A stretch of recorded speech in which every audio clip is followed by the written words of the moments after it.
Olümpiamängud tähendavad midagi väga erilist. See sõna ise olümpia tegelikult ühe vehkleja jaoks tähendabki põhimõtteliselt sportlaskarjääri tipphetke. Ega sellest suuremat maranõud mõnes mõttes ei saagi sportlasel olla, et enam kõrgemat spordivõistluse taset ei ole. Minule läheb Eesti esindamine väga korda, sellepärast et Eesti on väike riik. Eesti on uhke riik ja eriti just kümnevõistlused. Meil on niisugune traditsioon seal ees. Esiteks sinna tiimi jõuda on imelikult raske Eestist, aga jah, et sinimustvalget on alati väga uhke esindada. Sportlasena on sinu keha on sinu tööriist, et sa pead hoidma seda nii heas korras kui võimalik, mis tähendab, et selle jaoks on vaja nii head abi kui võimalik.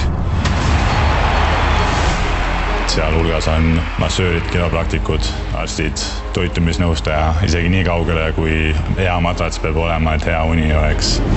Terve sinu elu peab olema selle järgi seatud. Ujumine tundub võib-olla väliselt mitte nii kulukas, aga tippsport on alati pigem kulukas.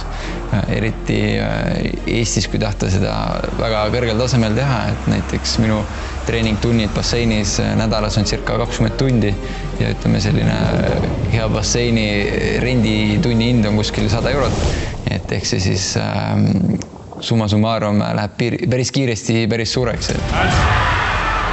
Iga Eesti inimene saab olla selle tiimi liige Alexela tiimi toetades. See tiim töötab selle nimel, et pääseda kõigepealt Los Angeles olümpiamängudele ja seejärel teha seal võimalikult head tulemused.